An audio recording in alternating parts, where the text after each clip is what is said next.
High all government job aspirants, welcome to my YouTube channel Zen Studies for government jobs. তো তোমাদের জন্য একটা good news, IBPS এর তরফ থেকে নতুন একটি রিক্রুটমেন্ট বার হয়েছে। তো এটাতে অনেক ভ্যাকেন্সি রয়েছে, যারা যারা এটার জন্য অ্যাপ্লাই করতে চাইছো অফিসিয়াল নোটিফিকেশানটা একটু দেখে নাও। সমস্ত ডিটেলস আমি বলে দিচ্ছি, কবে তোমাদের ফর্ম ফিল আপ শুরু হবে, কবে ফর্ম ফিল আপ শেষ হবে, কতগুলো পোস্টের জন্য কারা কারা অ্যাপ্লাই করতে চাইছো, কোথায় তোমাদের এক্সাম সেন্টার পড়বে, সমস্ত কিছু আমি এখানে তোমাদের বলে দিচ্ছি। তো সবার প্রথম দেখে নাও, একটা কমন রিক্রুটমেন্ট প্রসেস, সিআরপি বলা হচ্ছে এটাকে। ওকে, এটার কোন কোন কোন পোস্টের জন্য? ব্যাংকের পিও, প্রফেশনাল অফিসার, এবং তার সাথে ম্যানেজমেন্ট ট্রেনি, এই দুটি পোস্টের জন্য রিক্রুটমেন্ট অফিসিয়াল নোটিশ আউট হয়েছে। তো এটার এক্সাম তোমাদের অফিসিয়াল যেটা প্রিলিমস এক্সাম হবে, সেটা তোমাদের অক্টোবর নভেম্বর এই 2020তেই হয়ে যাবে, যদি তোমাদের কোভিড-19 জন্য কোনো ঝামেলা না হয়ে থাকে। ওকে, এবং ব্যাঙ্কিং রিক্রুটমেন্ট খুবই তাড়াতাড়ি হয়। তো অবশ্যই তোমরা একটু দেখে নাও, এটাতে দেখো কোন কোন ব্যাংক পার্টিসিপেট করছে, মানে জব হলে তোমরা কোন কোন ব্যাংকে পোস্টিং হওয়ার চান্স আছে। তো Bank of Baroda, Bank of India, Bank of Maharashtra, Canara Bank, Central Bank of India, Indian Bank, Indian Overseas Bank, Punjab National Bank, Punjab and Sindh Bank, UCO Bank, Union Bank of India, যেটাকে ইউবিআই আমরা বলে থাকি। তো এটাতে দেখে নাও এর ফর্ম ফিল আপ কবে থেকে শুরু হচ্ছে, সমস্ত ডিটেলস আমি বলে দিচ্ছি। তো দেখো, এর অনলাইন রেজিস্ট্রেশন শুরু হচ্ছে কাল থেকে 5/8/2020, 5 আগস্ট থেকে শুরু হচ্ছে, এবং লাস্ট ডেট হচ্ছে 26শে আগস্ট। ওকে, পেমেন্টের লাস্ট ডেট তোমার হচ্ছে 26/8/2020, এবং কাল থেকেই তোমাদের এটা পেমেন্টও শুরু হয়ে যাবে অনলাইনে পেমেন্ট করার জন্য। তো তারপরে দেখো, তোমাদের যেটা প্রিলিমস এক্সাম হবে, সেটার তোমাদের যে কল লেটার বা অ্যাডমিট কার্ড, সেটা দেওয়া হবে অক্টোবর 2020-তে। তারপর তোমাদের প্রিলিমস এক্সাম যেটা কন্ডাক্ট হবে, সেটা হচ্ছে 3/10/2020, 10/10/2020 এবং 11/10/2020, এই 3 দিন এক্সাম হবে। ওকে, বিভিন্ন ক্যান্ডিডেট বিভিন্ন ডেটে এক্সামটা পড়বে। তোমাদের রেজাল্ট আউট হবে অক্টোবর নভেম্বর 2020তেই। তোমাদের মেন্স এক্সাম যেটা হবে, সেটা হচ্ছে 28শে নভেম্বর 2020তে। তোমাদের মেন্সের রেজাল্ট আউট হয়ে যাবে ডিসেম্বর 2020তে। ইন্টারভিউ তোমাদের হবে জানুয়ারি ফেব্রুয়ারি 2021-এ, এবং তোমাদের জয়েনিং হয়ে যাবে এপ্রিল মান্থের 2021-এ। ফুল শিডিউল ওরা দিয়ে দিয়েছে। তো ব্যাংকের এটাই সব থেকে তাড়াতাড়ি এরা জয়েনিংটা করিয়ে নেয়। তো এটার জন্য যে এলিজিবল ক্রাইটেরিয়া বা যে যোগ্যতাগুলো লাগবে, সেগুলো একটু দেখে নাও। সবার প্রথম তোমাকে একজন ইন্ডিয়ান সিটিজেন হতে হবে। তারপরে দেখো, তোমার বয়স বয়স তোমার 20 থেকে 30 বছরের মধ্যে তোমার বয়স হতে হবে, এবং তোমার ডেট অফ বার্থ 2/8/1990 থেকে 1/8/2000-এর মধ্যে হতে হবে। এর উপরে হলেও হবে না, এর নিচে হলেও হবে না। এবং তার সাথে যারা SC/ST আছো, তোমাদের 5 বছরের এজ রিল্যাক্সেশন। যারা ওবিসি নন ক্রিমিলিয়ার আছো, তোমাদের জন্য 3 বছরের ছাড় রয়েছে, এবং আদার্স এক্স সার্ভিসম্যান যারা রয়েছে, তাদের জন্য 5 বছরের ছাড় দেওয়া হয়েছে। ওকে, এরপরে দেখে নাও তোমাদের যেটা হচ্ছে এডুকেশন কোয়ালিফিকেশান কী চেয়েছে। তো education qualification as on 26 August 2020। তো এখানে দেখো, তোমাকে degree graduation in any discipline from a university recognised by the government of India or any equivalent qualification. তো এখানে তোমাকে গ্র্যাজুয়েশন ডিগ্রি, মানে তোমাকে গ্র্যাজুয়েশন পাস হতে হবে। ওকে, যারা ব্যাংকিং মানে বিটেক পাস করেছো বা ইঞ্জিনিয়ারিং স্টুডেন্ট আছো, তোমরাও কিন্তু এটার জন্য অ্যাপ্লাই করতে পারবে। এবং তোমাদের যে রেজাল্ট, সেটা যেন এই 26/8/2020 আগেই পাবলিশড হয়ে থাকে। এরপরে পাবলিশড হলে কিন্তু তুমি অ্যাপ্লাই করতে পারবে না এই পোস্টগুলোর জন্য, এটা বলে দিয়েছে। এবং দেখো, তোমাদের প্রপার ডকুমেন্টস ভেরিফিকেশন যখন হবে, কখন হবে? তোমাদের যখন ইন্টারভিউতে ডাকা হবে, এবং এই ডেটের 26/8/2020 পরে তোমার যদি গ্র্যাজুয়েশনের রেজাল্ট আউট হলো, তাহলে কিন্তু তোমাকে রিজেক্ট করে দেওয়া হবে। তো এটা অবশ্যই মনে রেখো। এরপর তোমাদের যে ডিটেলসটা জানতে হবে, আমি তোমাদের বলে দিচ্ছি। এবার তোমাদের দেখো, এখানে এক্সামের সিলেবাস দিয়ে দিয়েছে।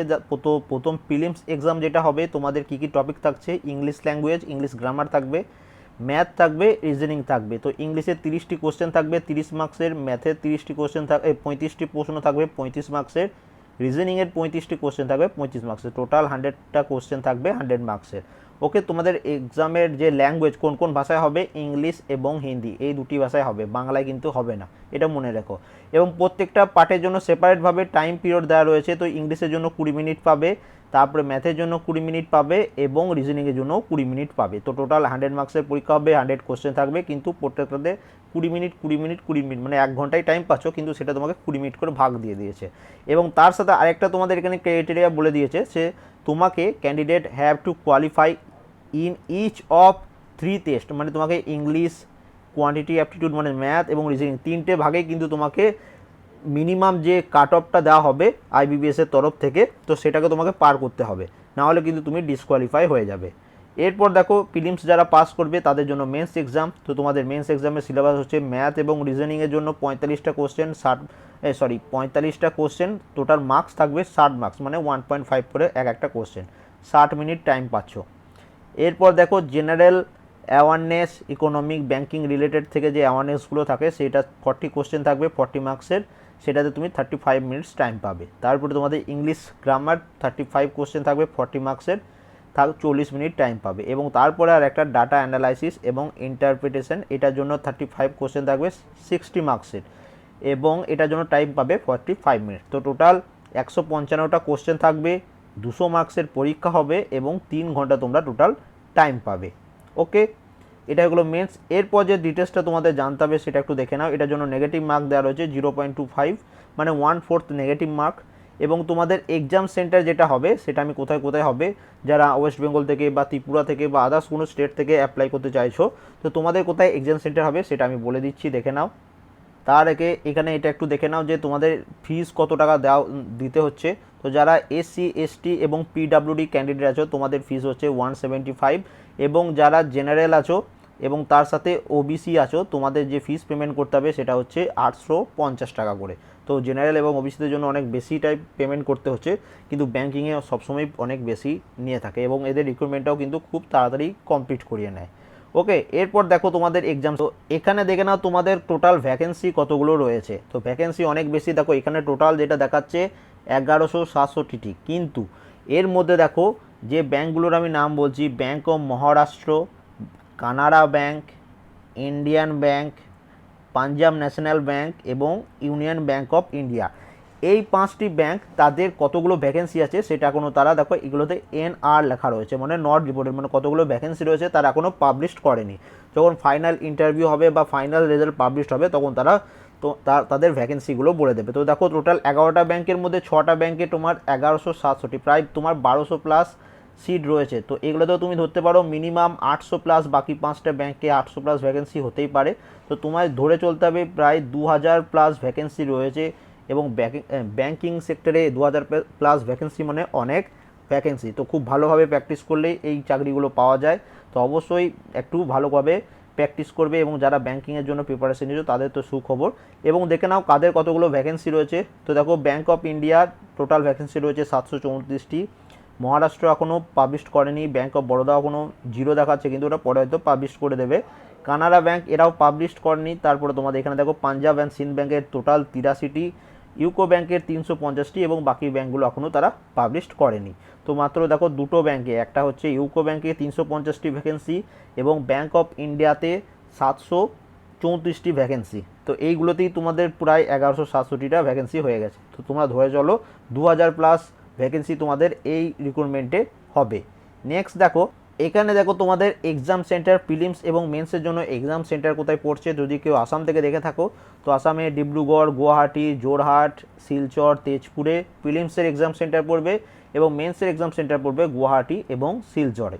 তারপরে দেখো আরও নিচের দিকে চলে যাবে। তারপরে এখানে যদি কেউ ত্রিপুরা থেকে থাকো তোমাদের আগরতলাতে এক্সাম সেন্টার পড়বে প্রিলিমসের এবং মেন্সেরও। আমাদের ওয়েস্ট বেঙ্গলে কোথায় কোথায় এক্সাম সেন্টার পড়বে একটু দেখে নাও। আসানসোল, দুর্গাপুর, গ্রেটার কলকাতা, হুগলি, কল্যাণী, শিলিগুড়ি, এই কটি জায়গায় ওয়েস্ট বেঙ্গলে তোমাদের প্রিলিমস এক্সামের সিট পড়বে, এবং মেন্সের সিট পড়বে আসানসোল, গ্রেটার কলকাতা, কল্যাণী এবং শিলিগুড়ি, এই কয়েকটি জায়গায়। তো এই ছিল সমস্ত ডিটেলস ব্যাঙ্কিংয়ের জন্য, তোমাদের কত কি পোস্ট, কোথায় এক্সাম সেন্টার হচ্ছে। তো ভ্যাকেন্সি অনেক ভালো আছে। অবশ্যই যদি তোমার ব্যাঙ্কিংয়ের জন্য তোমাদের প্রিপারেশন হয়ে থাকে তো অবশ্যই এটার জন্য অ্যাপ্লাই করে দেবে। ভিডিওটি যদি ভালো লেগে থাকে অবশ্যই একটা লাইক করে দেবে। কোনো রকম কোনো কমেন্ট থাকলে অবশ্যই কমেন্ট করবে, কিছু জানার থাকলে আমি তোমাদের অবশ্যই রিপ্লাই দিয়ে দেবো। অ্যান্ড এটার পিডিএফ তোমরা এই ভিডিও ডেসক্রিপশনেও পেয়ে যাবে। আমাদের টেলিগ্রাম চ্যানেল জয়েন করতে পারো, সেখানেও তোমরা এটার পিডিএফ পেয়ে যাবে, সেখান থেকে তোমরা পিডিএফটা ডাউনলোড করে নিতে পারো এবং সমস্ত ডিটেলস একটু দেখে নেবে অ্যাপ্লাই করার আগে। And thank you for watching. এবং আরেকটা কথা বলার ছিল, এটার অ্যাপ্লাই করার জন্য তোমাদের যে ওয়েবসাইট ভিজিট করতে হবে সেটা হচ্ছে www.ibps.in।